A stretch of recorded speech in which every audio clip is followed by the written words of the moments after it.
Good morning, everyone. We'll get started now. My name is András Tilcsik. I'm a professor here at the Rotman School. I teach crisis management, just a couple of floors below us. It's kind of an impossible challenge, but here we are. It's a great pleasure for me today to introduce our opening speaker of today's session, Roselle Martino. Roselle is the Executive Vice President, Policy and Strategic Affairs with the Toronto Region Board of Trade, which is one of Canada's largest chambers of commerce, where she provides executive leadership for the board's policy and advocacy agenda and the Business Council of Toronto. She brings more than 20 years of experience across diverse sectors, most recently as Assistant Deputy Minister with the Ontario government, providing executive leadership for policies, programs, legislation, and regulation for politically contentious and complex issues. Thanks so much for being here with us, and the floor is yours.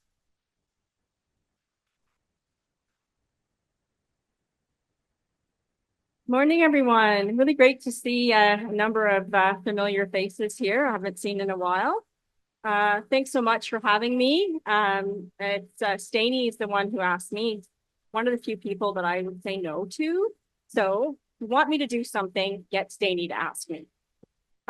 Just a few comments before I begin. First, just to acknowledge the devastating loss of life that the pandemic caused, obviously across the globe and here at home. I can say it hit very close to me personally. We lost our grandmother, who was one of the first victims or the first cases, I beg your pardon, at Seven Oaks Nursing Home in Scarborough, and that passed away. And that happened just before we went into lockdown. Now, some of you also know, some of you may know, I was with Toronto Public Health during SARS. I was in the Prime Minister's office in the UK during H1N1, and I was at the province during Ebola, even though we didn't have any cases. And I come back to that later on in my presentation. So I give you this context because I had sorry, I have to make sure I talk into the mic. I give you this context because I had a front row seat to the unique role of public health in pandemic response. And I use the word deliberately, I use the word unique deliberately, because unique in terms of how public health functions in the broader health system. So in the way I look at it, our health system, if you will, is an ecosystem of subsectors, and primary care, acute care, hospitals, long-term care, and so on. You get that. And public health is one of those subsectors. But the uniqueness of it is that if we look at the mandate of public health, which is enshrined in statute, right, the HPPA, public health actually cuts across all those sectors that I just said. And it cuts across sectors outside of the health ecosystem, education, environment, and business, just to name a few. There are probably others as well. So it's that's a uniqueness of it, and it's also unique in how it's funded. And I say all of this because this will make sense at the end of my presentation, hopefully.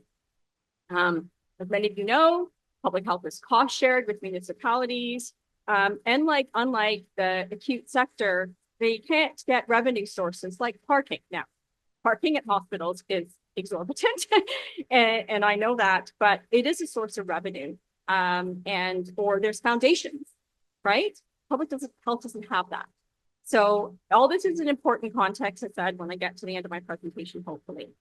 And the last thing I want to say is that I completely and utterly blame my dear friend, Dr. Eileen Padilla, for the excessive amount of scarves that I now have. So, oh my goodness. Yeah, mine. Okay, so just getting into, I'm going to start with a bit of an economic snapshot. Can everyone hear me? Okay, yeah. With a bit of economic snapshot. I'm not going to go through every single fact on this slide, but I'll just speak to a few.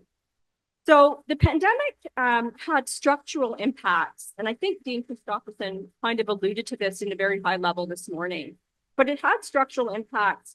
And while we've recovered at an aggregate level, our economy is no longer the same. That wouldn't surprise many of you in the room.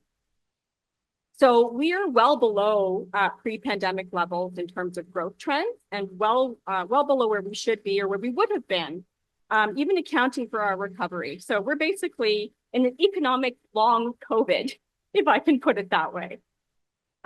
So since 2020, businesses in Canada with up to 100 employees have only seen a 4% economic growth. And that's the majority of our businesses, right? SMEs, that's the majority of businesses in Ontario. Since 2020, all businesses, SMEs and large ones, have seen about a 12% net employment growth, which is really negligible. If you look at it in a broader context, particularly for SMEs, which, as I mentioned, make up the large majority of businesses in Ontario.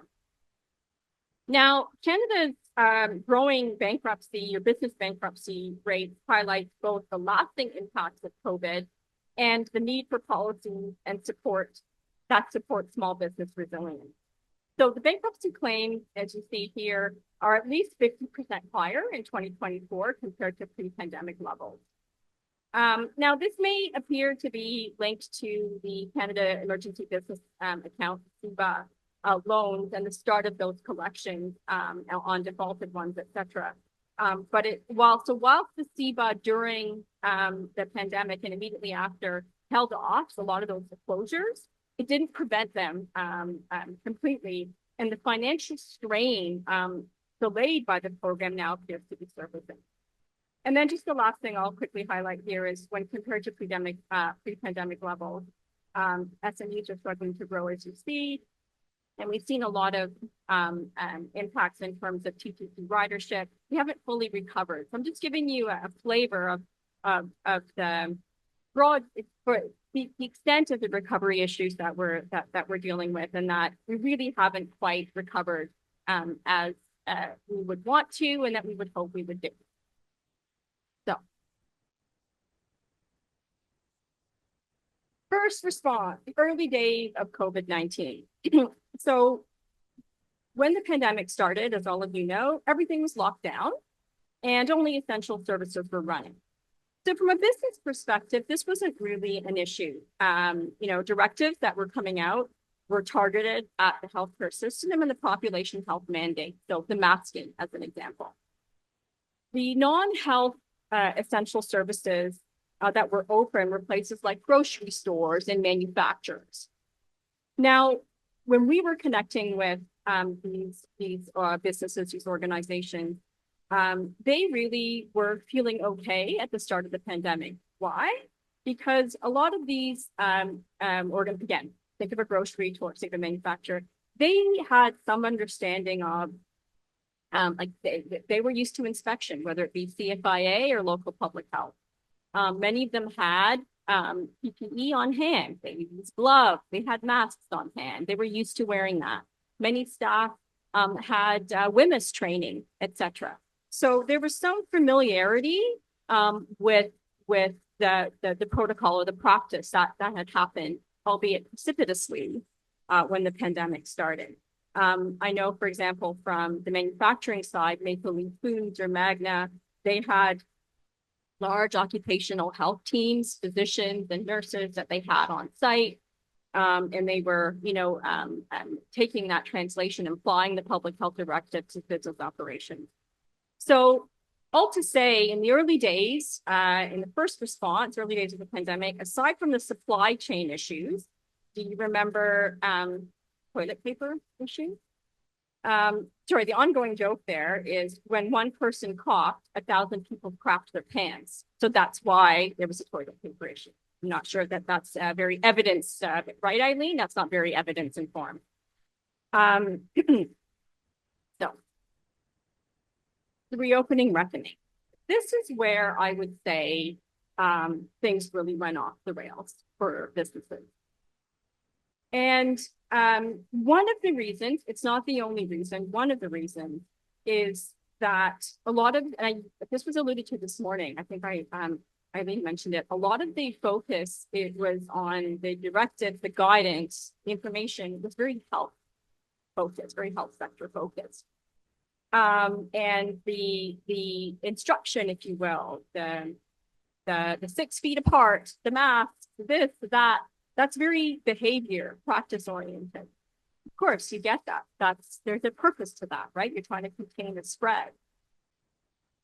But that has to be applied to business operations, right? And that's where the big gap was from what I saw. So let's unpack that a little bit, and that's what I'm going to do in the next few. So let's start first with information and communication. Now, I'm sure we could spend 3 days talking about communication here, and I won't do that, but let's start first with information. So, and I heard this vernacular used this morning. I'm very used to using peacetime, wartime. So forget about the pandemic, forget about wartime. Tell me, looking for audience participation here because I'm a monologue speaker. If you were, so I'm a small business. I'm a dry cleaner on Ossington. I'm a deli on Yonge. I'm a nail salon on Harbor Street. And I want to do something public health related with my business. So not during the pandemic, during peacetime, where would I go to get that information? Can anybody venture some guesses? Where would I go? Yeah. Public health unit. Great. That's one. Any other thoughts, guesses? Okay. Google, internet. Absolutely. Sadly, that is the case. Yeah. Social media. Yeah. Okay. Industry association. Yes. The ministries, right? Ministry of Economic Development and Jobs and Trade, or whatever it is these days. Ministry of Health, Ministry of Labor. Yes, right? Okay. Where did those people get their information? Where do they get their information from? So industry associations, BIA, just think about where businesses would go. Great. So I'm one of those businesses. You've given me some good answers about where they would go. But where did those people get their information from? So I'm a business. Let's use the nail salon place. I go to the Ministry of Economic Development, or I go to Ministry of Labor to get some information. Where would those ministries go? Ministry of Health, or right, or the agency, right? Or if I was a local BIA, I would go to my local public health unit, or the FDEV, the Economic Development Department of a municipality, right? The trouble is, what was happening? What were those organizations consumed with? Public health was inundated at the time. So this is when the rolling opening started, right? So we were opening gradually. We're opening for some days. Yes, it was the whiplash of lockdown, but let's park that aside for a minute. It was when the businesses were starting to be able to open, the places they would normally go to get information were inundated with trying to contain the spread, right? Public health was, just taxed with a contact tracing and trying to manage that right across the province. The Ministry of Health, I mean, we've heard about it today. I can't even imagine what Helen and her colleagues had gone through. I can just imagine the deluge of information, of requests that were coming at them. It just must have been phenomenal. So that was the problem, is that the normal places that businesses would get information, they couldn't get it. And so because they were not getting it in a timely way, or they weren't getting it at all. And so that was a big problem. And I'm going to give you some examples about what that translated to. And then, of course, the communication piece.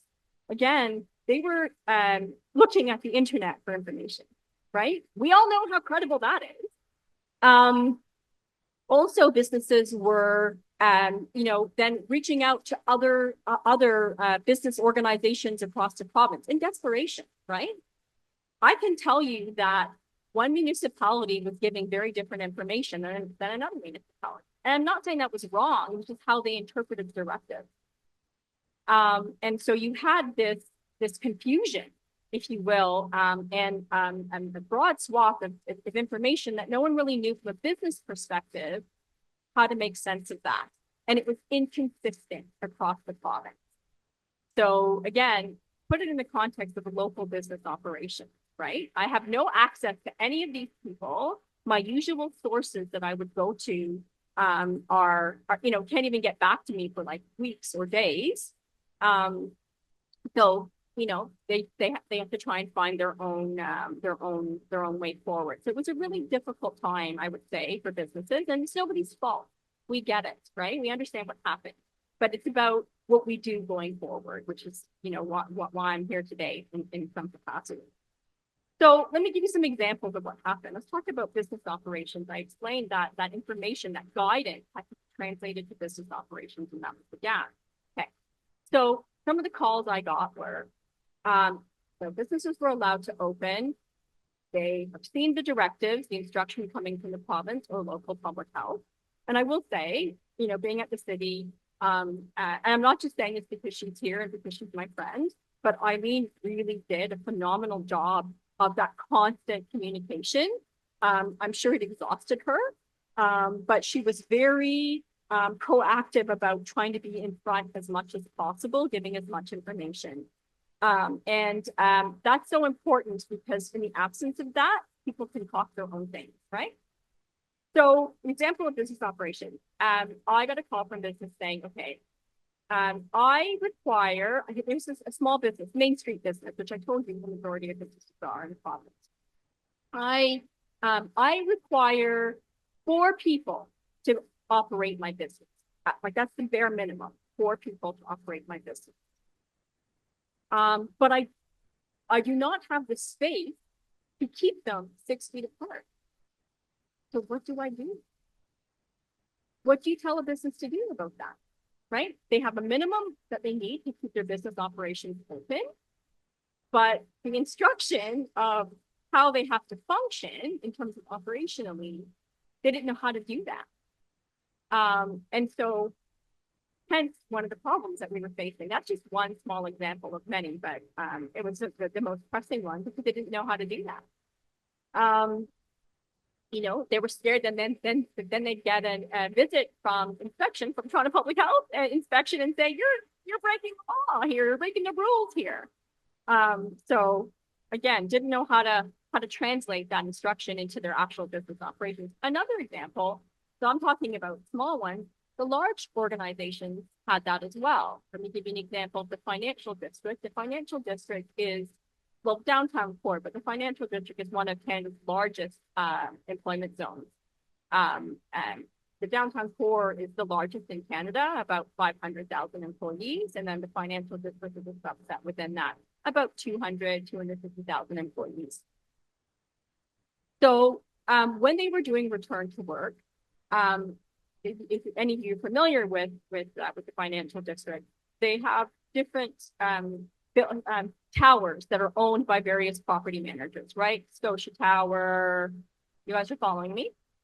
So in one of the towers, the elevators had a sign that, like on the actual elevator door, it said maximum occupancy in this elevator is 5 people.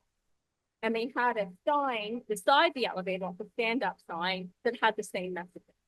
Okay, so that was one tower that did that. You walk over under the path to the next tower, and their elevators, what they did was they actually had foot decals and inside the elevator.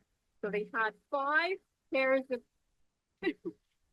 so that when people entered the elevator, those that were in there and someone else tried to get in and it exceeded the maximum 5, people would say, sorry, this is full. Or if somebody tried to get in and saw that the decals were full, they themselves would be like, oh, I'll wait for the next one, right? It was a bit of behavior change there. But what happened with that difference is you had people who were saying, employees who were in the tower that just had the signs and saying, oh my gosh, that every single thing in that building is unsafe. I can't go there. The elevators are unsafe. I cannot go to work there.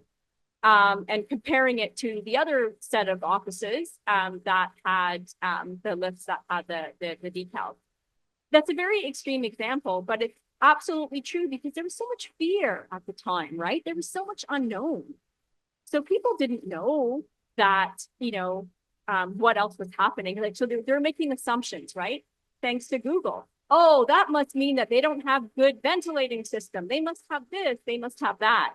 And so you had a lot of inconsistency in these practices, and it was affecting the return to work, right? Even albeit limited days, it was impacting that. The last thing just last two things I'll talk about is space configuration. So before the pandemic, a lot of large offices had gone to open concept, right? They didn't have the office space that they used to have before. So now they're trying to bring people back into work, but they have to be separated by so much distance. And then you had employees even saying, no, 6 feet's not enough. I want it to be 10 feet.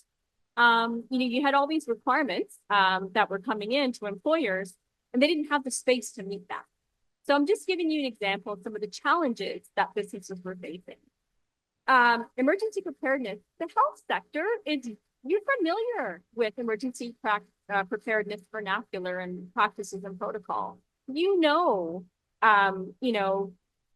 terms NEOC and PEOC. PPE, that it's more than just a mask and it's not an abbreviation for people. These things. If I was to say to you, do you have a COOP? What would you say? What is that? Someone said it? COOP? Continuity of operations plan? Yes.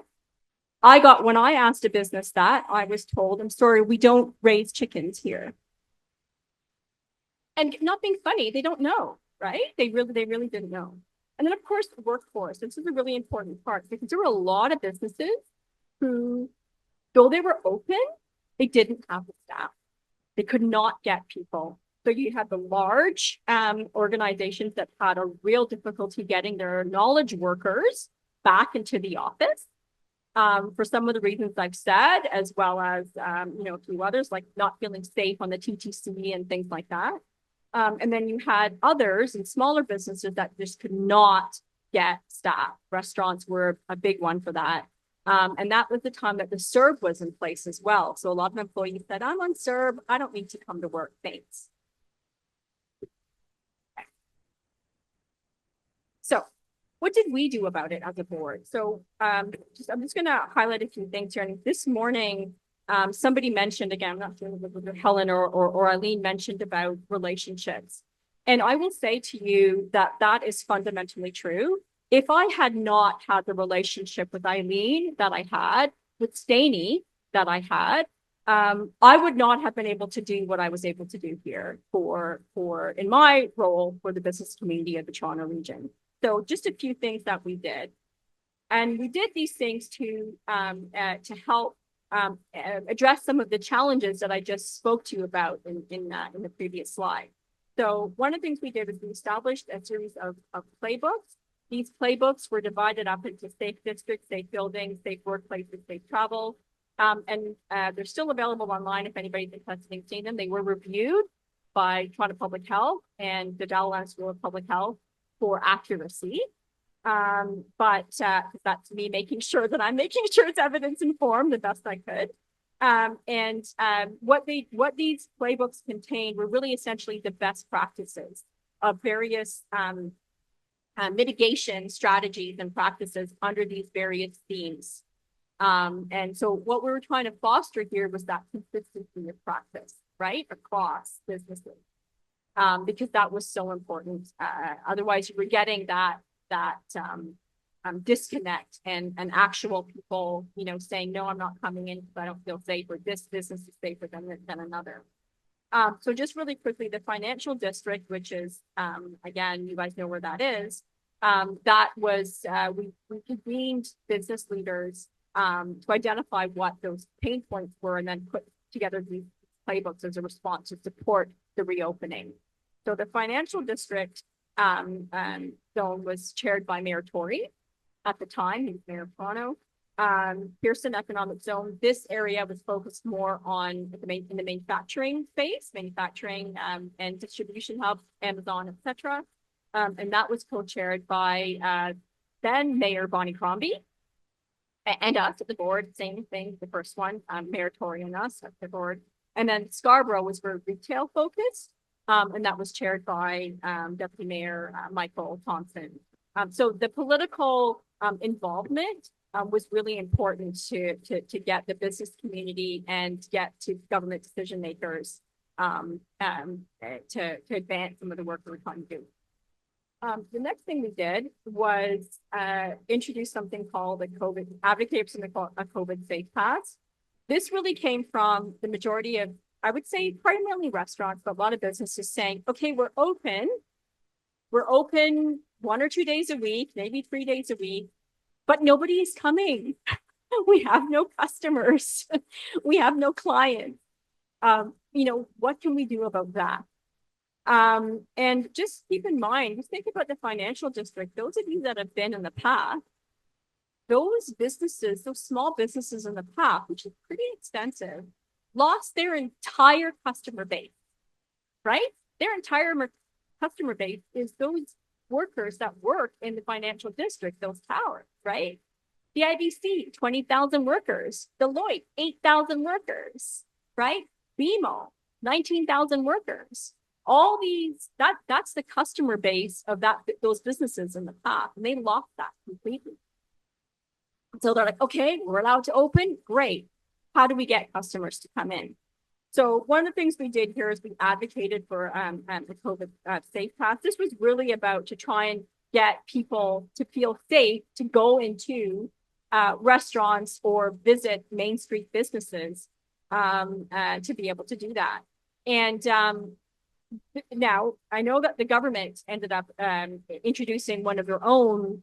This was our version of the vaccine passport, if you will.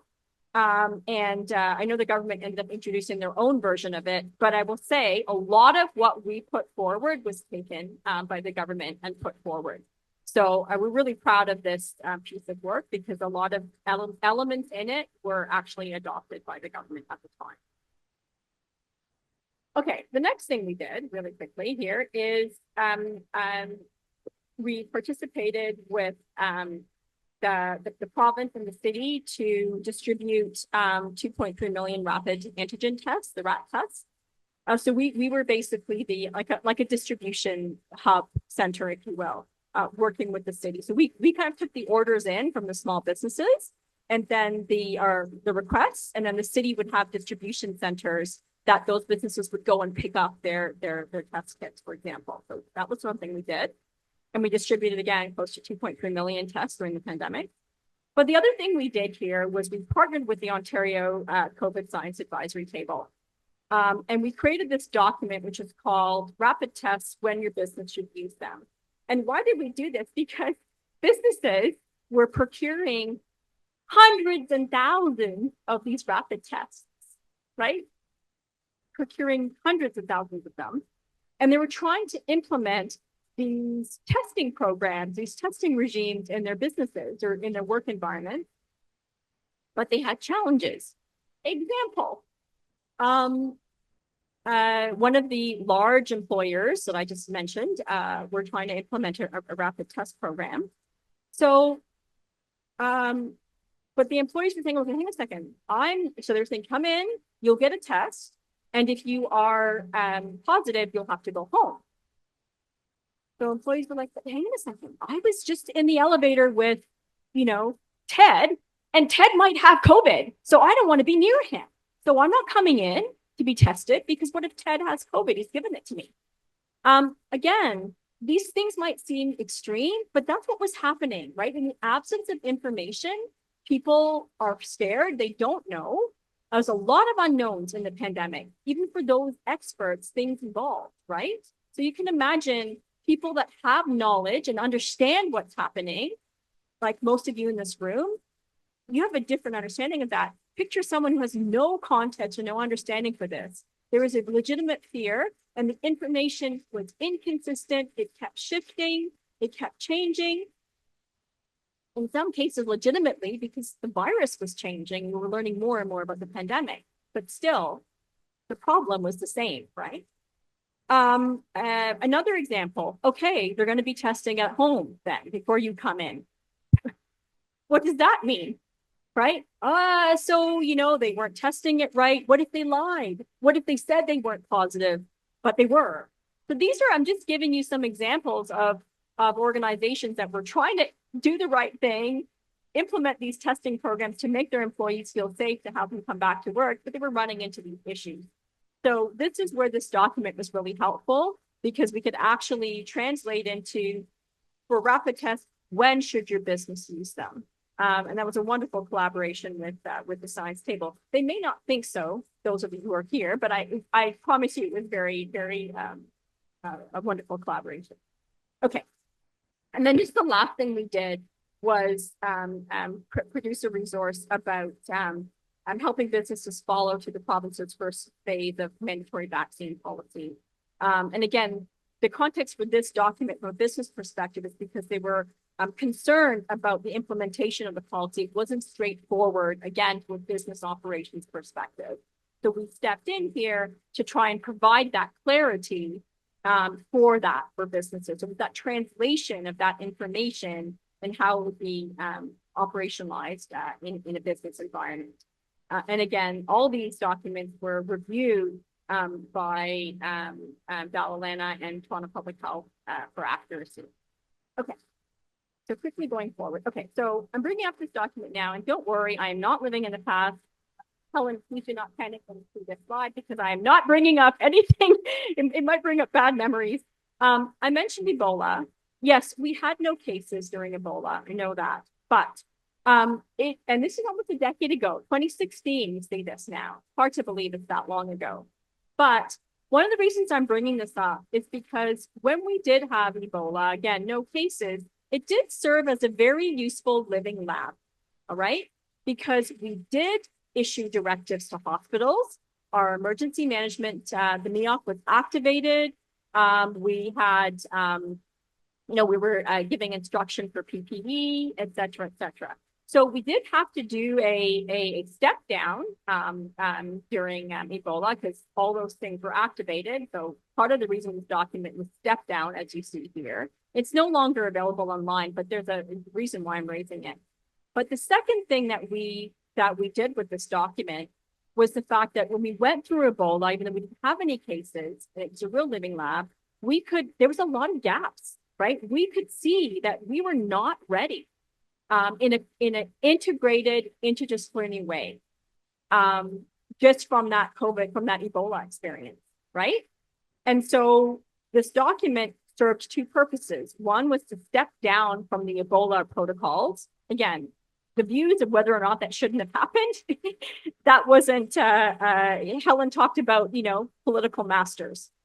Enough said there. But we definitely wanted to make sure that we could use that opportunity, lessons learned, to build in some readiness and resilience to our health system, because it wasn't when the next infectious disease threat was going to happen. Sorry, it wasn't if, it was when it was going to happen. And so we need to be ready about that.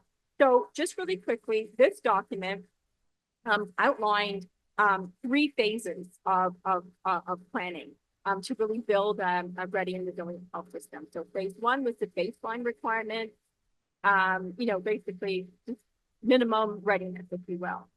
Phase 2 was the strengthening readiness piece. And then phase 3 was building the resilience. I'm going to talk about that for businesses, apply what I think businesses need to do in these 3 phases. That's my second last slide. But before I go to that slide, there is something that businesses fear more than the pandemic. They fear more than that. Can anybody guess what that is? Yes. Uncertainty. Are you the economists in the room? There we go. See how I knew that? That is absolutely true. Uncertainty is something that businesses fear greatly. It's one of the reasons why you're seeing a lot of turmoil right now with the geopolitical situation, the U.S.-Canada situation, right? Businesses are the whiplash with President Trump is causing a lot of uncertainty. That's not good for business, right? So you see them taking a lot of critical decisions now.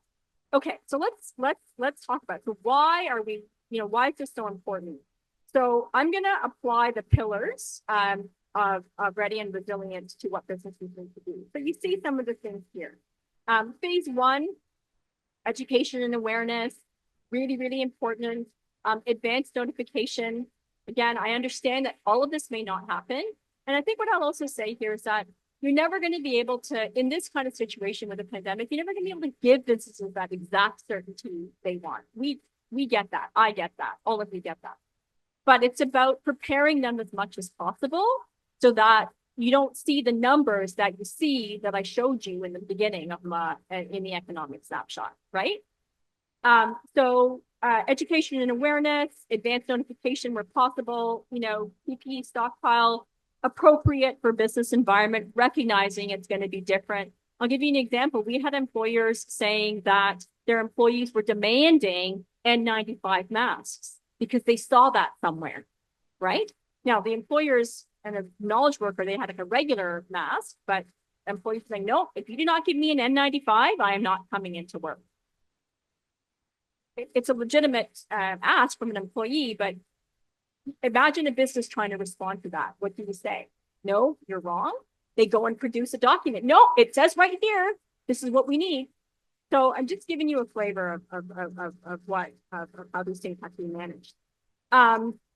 Risk assessments, continuity of operations, that's pretty simple. I think you get that for the baseline requirement. Going on to strengthening readiness, this is where the regular training comes in. This has to be cross-sector. I was part of, in the ministry, I had population and public health in my portfolio. I had emergency management under my portfolio. We did do sector, we did do mock exercises, but to my knowledge, the broader business community was not included in that. And I think that is a huge lesson learned for me. And I'm going to advocate for that going forward because it's so fundamentally important. So interdisciplinary, integrated training, regular training, cross-sector exercises, procedures, protocol for testing, social distancing, etc. Help businesses understand exactly the scenario I gave you, that if you have to do physical distancing or whatever, if you have to insert, barriers or plexiglass or whatever it is, give them some guidance about how they have to do that. Businesses were spending thousands and thousands of dollars installing plexiglass barriers and things like that because they didn't know.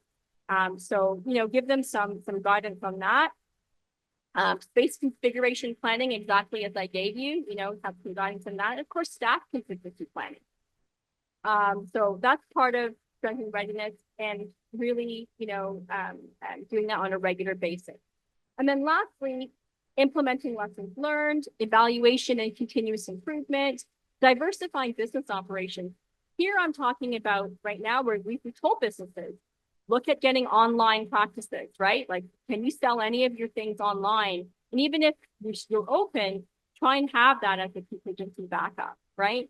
Look at mitigation strategies. For example, their insurance. A lot of businesses lost a lot of money because when we went into lockdown so precipitously, they had hundreds of $1,000s worth of food, of inventory. What do they do with that, right? So, build all that kind of stuff into your insurance planning for businesses. Also look at, space, right? Look at maybe a different arrangement with your landlord as an example. So these are just, and it doesn't apply to every business all the same, but I'm just giving you some examples of mitigating strategies that help build that resilience. And then of course, the business planning guardrails that we talked about. So these are just some things, but I think it's really critical that businesses are part of this planning. Okay, last slide. It really comes down to the economy, the economics of it all, right? I'm really saying this here. The slide speaks for itself, but this is really about why a cross-sectoral approach is so important to being ready and resilient. It must include the business community. What was the greatest tension? The panel talked about it today. You had the economy, right? And you had the health side saying, no, we have to contain this. We got to contain the spread. And then you had, I get it. Political masters saying we got to open that economy because we're losing businesses. Our businesses are leaving. They're falling flat. You know, they're going into bankruptcy. Like we're in big trouble here. So we don't want that to be us caught in the crosshairs of that, right? So we're never going to be able to prevent anything. There's never going to be zero risk, but you do need to mitigate as much as possible. And I'm making a case here that if you incorporate businesses as part of a comprehensive preparedness and planning regime that's interdisciplinary and that's regular, I think, or that's continuous, I think that's really important. And then this is the last thing I'll just say here is that, and someone mentioned it this morning, it's about planning for the current condition, right? So you're not gonna just say, oh yeah, we did this during COVID-19, so we'll just carry the same thing forward. I think, again, you gotta look at, let's take a good example. Today, if a pandemic was to hit us, and God forgive us that will not happen, but if that was to happen, we'd be in a very difficult situation because our supply chains are currently affected by the US-Canada situation, right? So if we were to have a situation in Canada only, as an example, you know, we have to be mindful that our supply chains are already in strain because of another situation. And so you have to look at your planning for as much foresight as possible, but also plan immediately with the current conditions as well. So that's what I mean by being nimble and being flexible, and that it's the integration and the interdisciplinary approach is fundamental in approach in planning and preparedness is really fundamental to response and recovery, because all these things at the end of the day can help us survive. And I don't mean life-wise, obviously, survive as a business and recover in some way to be able to continue. So I think that's it for me. Thanks so much for your time. I'm happy to introduce our three panelists. Please raise your hands so people know who I'm introducing. So Jeff Anderson is a professor at the Institute of Health Policy Management and Evaluation and the lead of the IfP's recovery theme. Paul Grutendorst is a professor in the Leslie Down Faculty of Pharmacy, a health economist, and Audrey Laporte is a professor of health economics and the director of the Institute of Health Policy Management and Evaluation. Thanks so much for being here.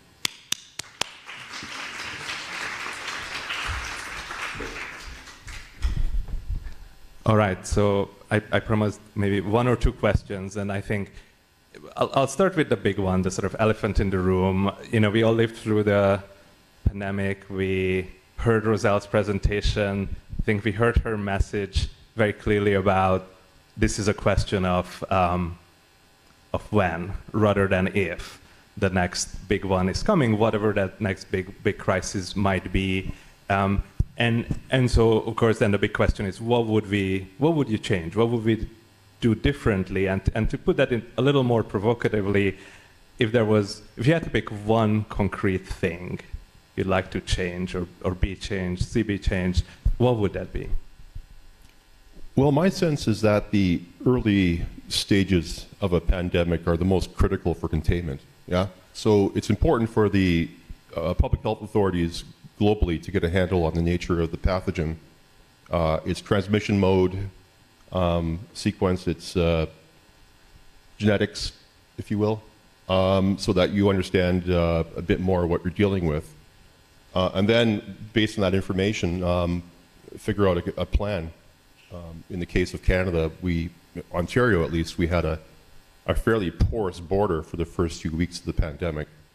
A lot of people were arriving from overseas, and I think that is why Ontario experienced one of the biggest initial bursts of COVID caseload of all the provinces. Okay, so let me start by thanking all the people that we heard earlier, and I'm proud to be a Canadian. I thought our response was terrific. We're kind of put in the spot here, like the opposite of the tincture of time is the sort of insertion of the retrospectoscope by academics into every orifice in the body politic. So I would say, to me, the thing that struck me is we saw on the slides at the beginning, the word equity came up a few times. You saw that like dot number 3 or dot number 4 down those. And I'm a professor, so I'm going to lecture you for a minute. What they were really talking about there was health inequalities. So health inequities. So what that means is differences in the quality or the duration of life, okay? So health inequalities is a really important thing. It's a normative term.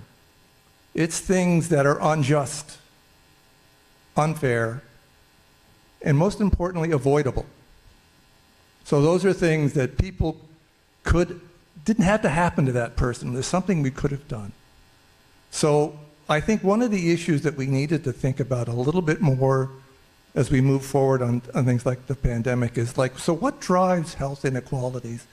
It's your material and social supports. Think education, think employment, okay? So when we make a decision, and again, the decisions were made that were really tough. A lot of the decisions in the pandemic at the beginning were things called non-pharmaceutical interventions. We didn't have a vaccine. We didn't have anything except chlorine, right? Did you inject chlorine? I'm just going to make fun of this. But all we had was keeping people distant from one another, right? So what did that turn out to be? That turned out to be things like remote learning. So kids don't go to school together. It meant shutting down many businesses, like bankers got to go home. People who worked in bars and restaurants, and people like in the banking sector went home and worked. I was an academic, I went home and worked. People who worked in bars and restaurants, in-person retail lost their jobs, right? So those were decisions that had consequences on education and on income that are going to have ripple effects for a long, long time. You look in education now, there's kids that are not going back, this is mostly American stuff, but kids are not going back to school. The kids that grew up in that generation, the absenteeism is through the roof, right? There's a whole generation that are not going to get to school. Going into the pandemic, we were almost at wage equity, and this is Renzo's work here. We're almost in wage equity between men and women in Toronto. It was getting closer and closer after 20 years. Pandemic hits, goes out again. Why? Who lost their jobs? People in retail, people in hospitality, traditionally gender-related jobs that are for women, and poor women.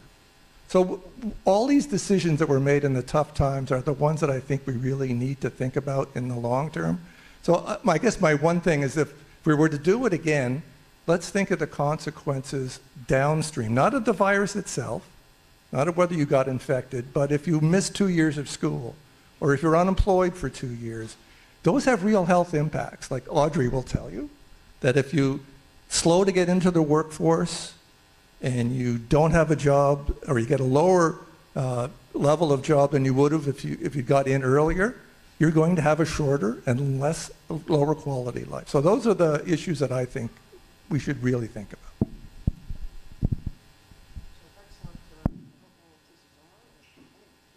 No. So yeah, limitations of an economist's knowledge right there. So these are, conditional on what's been said before me. I would say a mindset change is fundamental because all of this presupposes a certain mindset about how we look to the future. And I think the first thing is to accept the fact that we shouldn't try to fight the last war, that for sure it's going to be something different. I'm going to paraphrase here. I think there's an expression that says, no operational plan survives first contact with the enemy. And that's the mindset we need to have, is that we are in a dynamic environment. We got tariffs, although I would argue that's a legacy of COVID itself.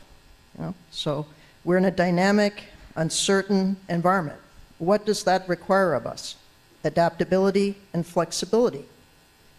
And how does that translate to our systems, be they business community, be they the public sector, be they the healthcare system? Basically, we need slack. but the mindset that we operate on a day-to-day treats the public health system, the healthcare system, as cost centers. And it doesn't have the economist's view, which is as an investment, which is assessing having excess capacity in light of the dynamics and an evolving future return. You know, insurance. If I don't do this today, you know, the litmus test today is a static one. You know, financially efficient today. But an economist thinks about today and what I'm doing today for implications tomorrow. So we need to have, we don't need to rely on, you know, fuzzy stuff, feelings, you know. I'm going to say that we need, on the basis of evidence and facts, we can make an argument for public health investments and capacity as an investment in our economy and an investment in our future. We don't have to make excuses for it. It stands on its own legs.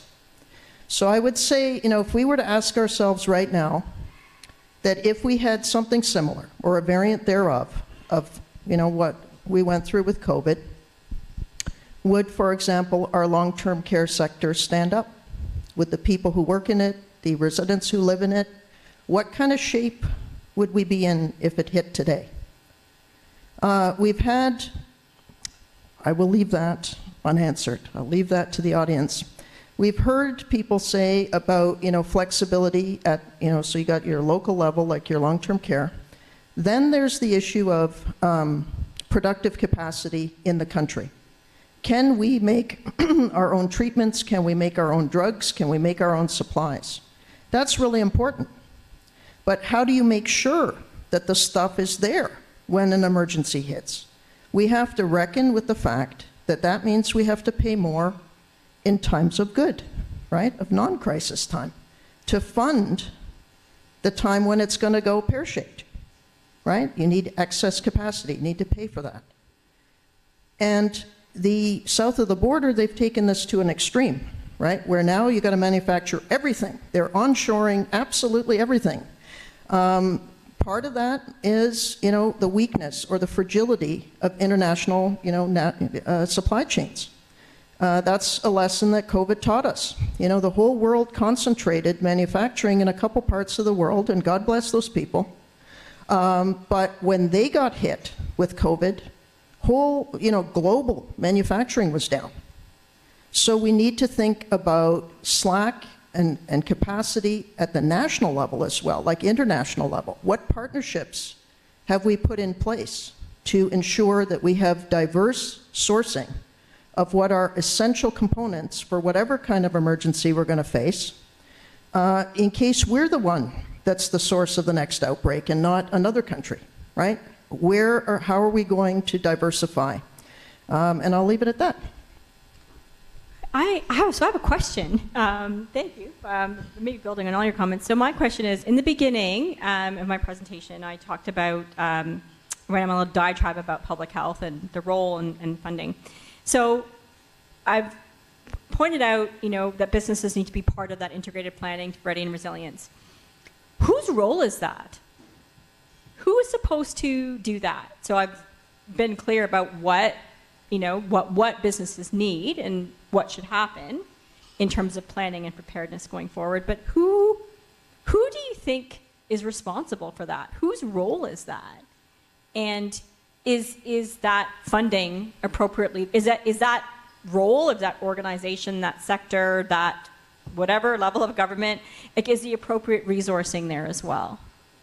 So if you were to ask me, maybe I'm showing my cards a little bit, I would say I think that is the role of public health, because public health is local, that's where businesses are, and they have the greatest understanding of that cross-sector, as I talked about in the beginning. However, the model is, we're not structured that way in this province, and we're not funded that way. I'm not saying that's wrong or right, I'm just giving my opinion on that.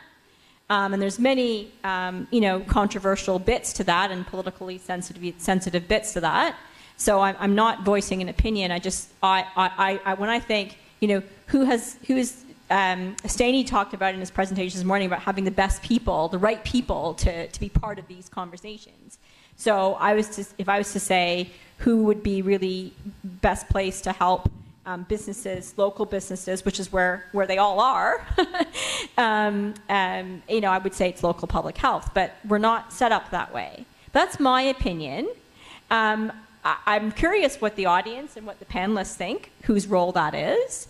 I guess the other thing I'd say is that whatever the answer is, that needs to be clearly communicated. So the role, the responsibility, the accountability, the transparency that was talked about this morning, all of that needs to be very, very clearly understood and communicated, because that is not the case. And to this day, it's not the case. Would anyone like to address that question, either from the podium or from the audience? It'd just be a view. Like, I'm generally curious of your view. Like, there's no right or wrong answer. Well, I mean, I'll take a first shot at it, and between two economists here, so this is a dangerous turf. But Helen pointed this out earlier. Like, the response from the federal government to the impact on the economy was to pour a lot of money in, right? But I think we all realize that they weren't able to pour it directly. That's the role. That's the way our governments are set up. So they can pull some financial levers, but they're very at the high end. I think the response, let's say in the education sector, I'll try to go back to that one. When we started with remote learning, we should have been thinking right away about how's this going to affect poor kids, right? Like, I had a kid that was in school at that time. We have a house with 3 computers and online works every time, and both parents are working at home, and we're there to help her, right? But think of a mother who's lost her job. The only place that her husband now works in an essential industry. The only stores that are open are the LCBO. What's her world going to be like, and what's that implications going to be for her kids? Like, we should have twigged right away that the non-pharmaceutical stuff's going to end eventually, and we needed a plan for the kids that was developed while we're in the middle of the pandemic, not to sort of come back 5 years later and say, oh, gee, kids aren't doing well at school. You know what I'm getting at? It's like this thinking of the consequences in the middle of the incident is hard. And I think the federal government did had the levers they had, but I guess what I'm trying to argue is the other levers were much more provincial and municipal. They were education and small business. And I don't know the answers, but that's where the response should have been.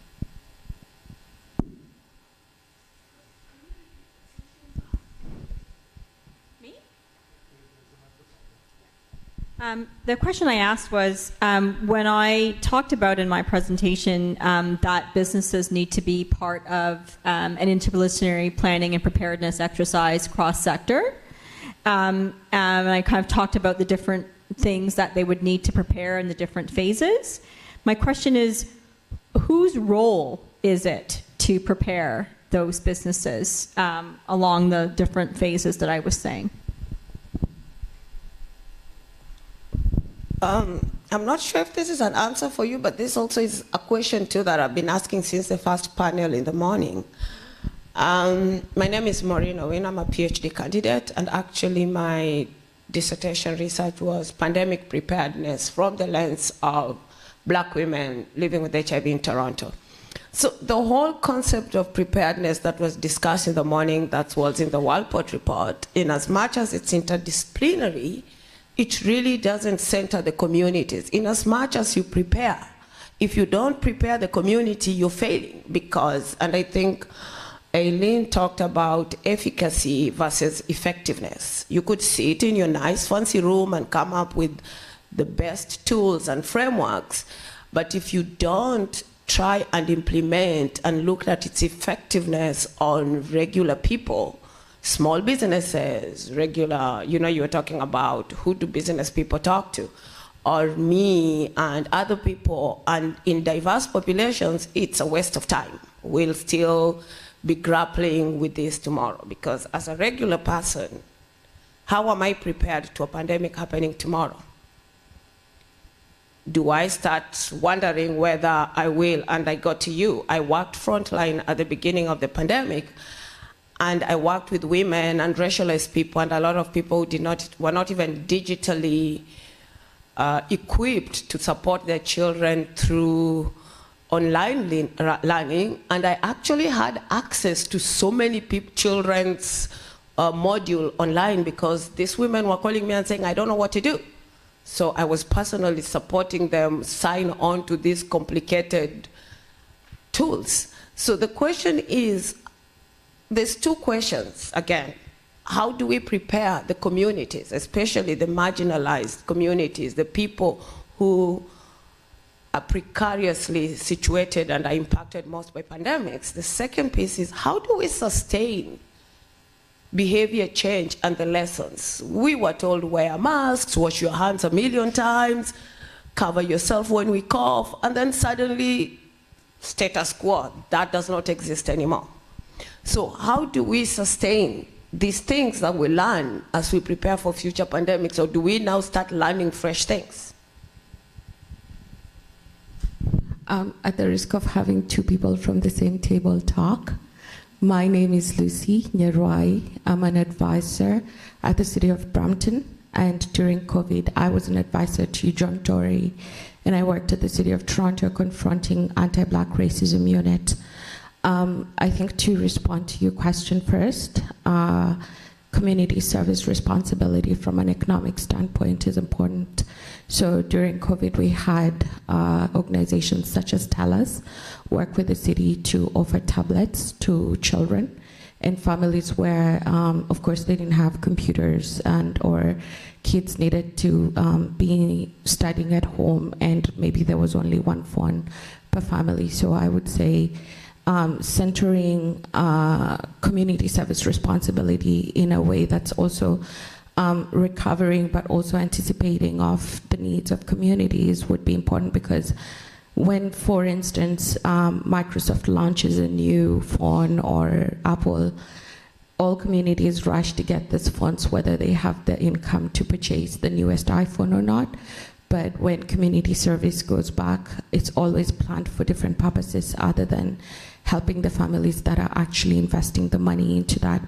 But I do also want to raise a few other questions. I'm a millennial, and I'm in my early 30s, and I presume that, God willing, the next pandemic is not in the next 5 or 10 years, because I cannot stand one again. So I'm thinking, who are we planning this for, and are they here to listen to the things that we're talking about?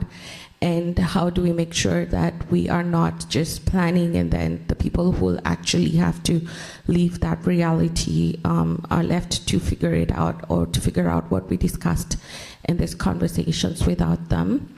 Also, I think going back to work, speaking from a millennial Gen Z point of view, I think it's an equity issue. Currently, I advise the City of Brampton, and I had a problem with going back to work every single day. I don't understand why, if the pandemic has shown us that I don't have to wake up and struggle with getting on the TTC or the GO to get to work, while I can do whatever I was doing in the comfort of my house, that I have to go so that somebody else can sell bread or brunch or breakfast at the city. While I could do that at the comfort of my house, what we have to realize is self-care is not a one-size-fits-all. So when they were trying to figure out what they could do in the office to make people go to the office, and they said, oh, maybe you could come to Brampton and help cook with others, or go for a golf thing, and that will entice people to go back to the office. I said, that's not my self-care.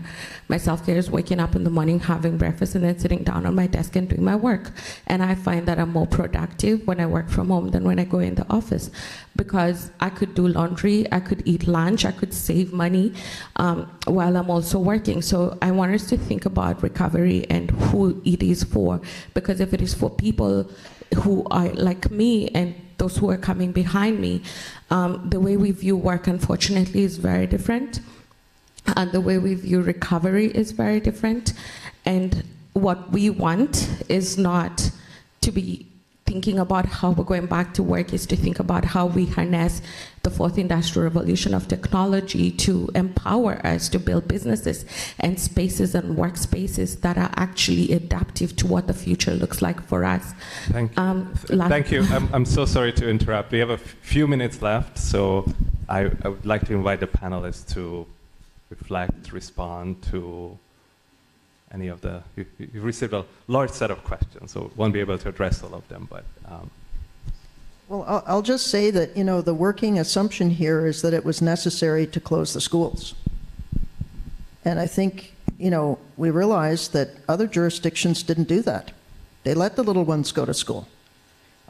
So all of this mitigating because one child has a computer, some of that, if we're honest, should not have occurred, right? Well, the problem is that we didn't know at the time the mortality profile of COVID. It turns out that the the problem occurs if you're over 65. I mean, mortality rates were very...